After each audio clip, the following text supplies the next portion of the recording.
Alright guys, what it is, the deity is back, and today we're switching up a little bit. We're gonna be talking about Exoprimal because I feel like they definitely fumbled a bag. I think the game is definitely fun itself. It's definitely a really fun game, but like the way they handle their content and how they like hand feed you content the same way you would feed your toddler, just very small pieces, very so often is like it's really not a good move.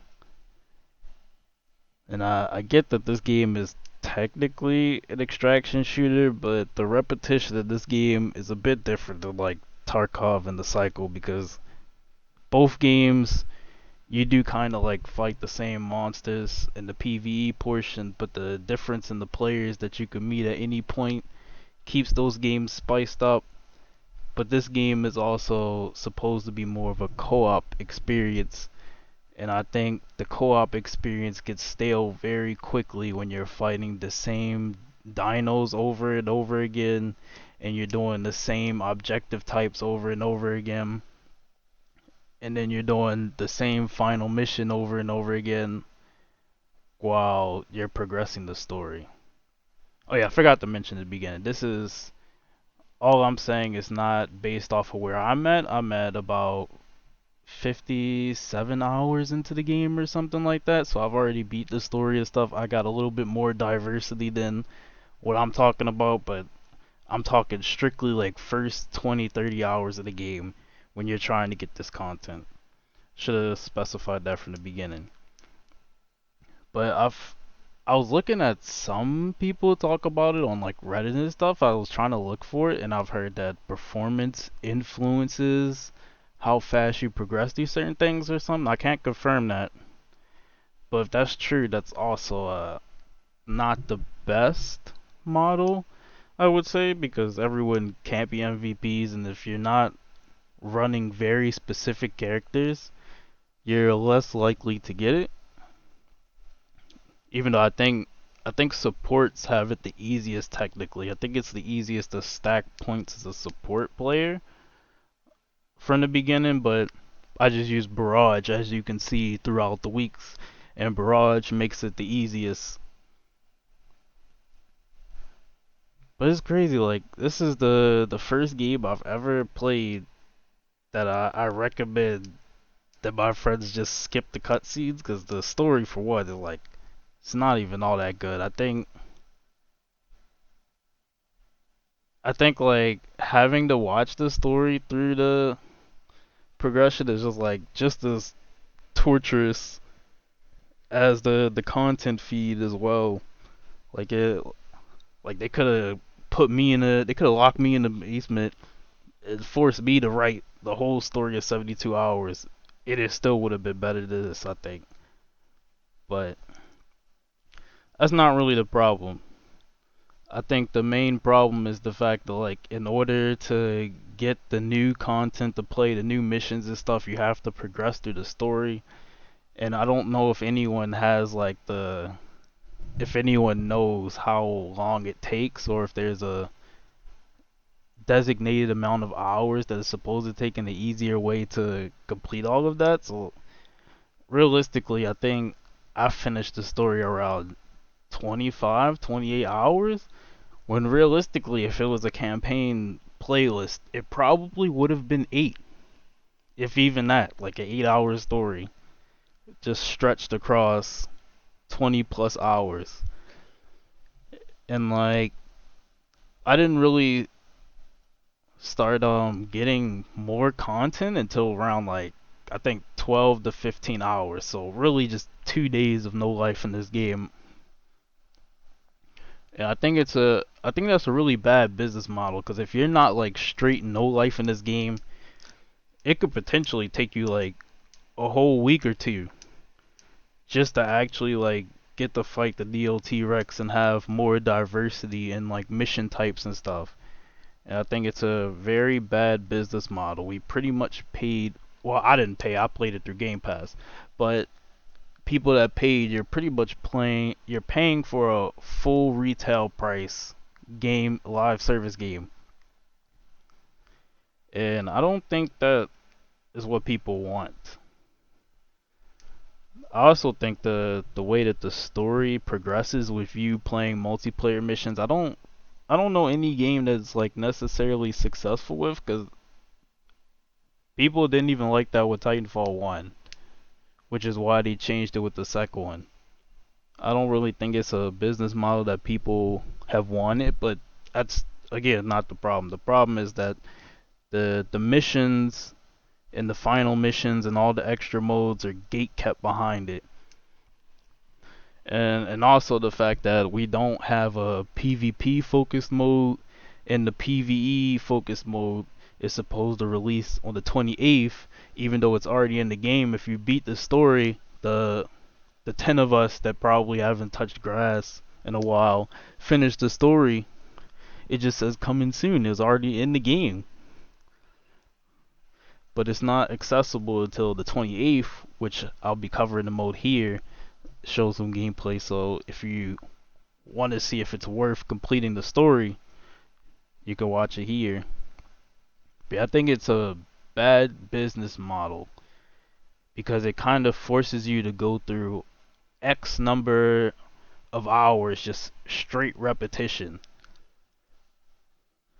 Because the only diversity you really, at least in my experience, the only diversity I really got before the Neo T-Rex is like the Magnum missions.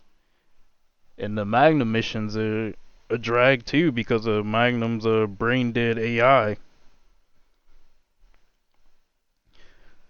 I think that this game kind of like reminds me of Jump Force in the sense that like it has literally all of the cards in front of it, everything that it needs to succeed, and then it just goes and chooses the only execution that could possibly ruin the game itself. Especially when there's better co-op games dropping this year, like Remnant 2's already dropped, and then Payday 3's dropping. It's like it's not a good look for this. Like this game is literally the equivalent of if Mental Burnout was a game. Like it's not Korean MMO grindy type Burnout, but it's definitely when your brain turns back on, you'll realize you've been playing the same exact mission down to a T, a complete one for one for like 3 hours straight, with very few mix ups in between. I think when I was progressing the story, when I was playing with friends, like most of my group was friends. It was like three of us were partied up, the rest are randoms. I was getting MVP like 60% of the time. Weird flex, but I'm not saying it to flex. And we were getting like cutscenes and stuff like once an hour sometimes, but it was usually like once every couple hours. And it's like the story really would be like 8 hours if they didn't stretch it out like that. And I hope someone knows like how the story progresses or anything. I didn't do too extensive of a research on it, but it seems like it's just like very either RNG based or they just stretched it out on purpose so that they could say this game takes like 20 hours on average to beat. I don't really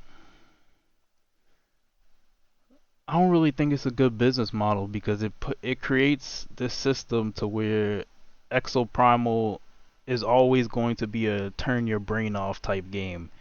It's never going to be the boys can all get on, we can keep our brain turned on, we kill the dinos and then we go crazy in the final mission in the PvP portion, which is my favorite part. I like the final mission. I wish we would have had a final mission only playlist at launch. I would be in there. But yeah, it seems like you and your friends get on, y'all turn your brains off for about like 2, 3 hours. You play the game, you have fun, and then once your brain turns on, you're like, oh hey, didn't I play this mission 3 hours ago?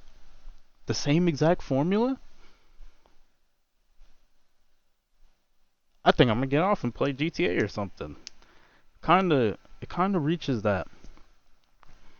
I don't know if this was like what they were going for, or like I'm assuming that we'll probably get some updates in the near future that like this sound like copium, I'm not gonna lie. But I'm assuming we're getting some updates in the near future that are gonna like change it so that it happens more often just to get rid of this problem because it is a bit ridiculous at the point that it is. I don't and then you mix that with the fact that we only have 10 playable characters at launch and this is a full retail game. It's a bad look. And then they have the roadmap for the next 2 seasons when they probably could have just put at least one of those seasons into this launch season. Like they probably could have had the Street Fighter collaboration this season, and the Monster Hunter one could have been season 2. I don't know. I just think it's a very I don't want to say it's a terrible approach because the foundation of the game I do think is genuinely fun, and I think they have something with the foundation, and they reached that million player mark. So the foundation definitely worked. I'm glad that they reached the million player mark because the game definitely deserves the success because it's a fun game. But I don't think it should have been retail price. I think this game should have been in Game Pass and PS Plus at launch. I think it should have been in both because this is a subscription stocking stuffer. That's what this game is. It's the stocking stuffer. Like you put this in the subscription service, and people are like, "Oh, hey, they got a Capcom game in there. I'm gonna get this." Capcom's on the roll. Kind of sells the subscription for you. I don't know. I think the game will eventually fix itself, but the real question is gonna be how many people will still be playing the game then. That's gonna be the question. But I won't be the one to answer that because I probably won't be playing it. Just because Wayfinder and other games are dropping. Yeah, I think we're gonna end it there. I hope the game fixes itself. I hope it stays successful. It reached that million player mark, which is always good, but I wonder how many people in that million are not on Game Pass. Anyway, if you enjoyed this, make sure you like, comment, subscribe. We on the road to 1,000 subs. Drop your um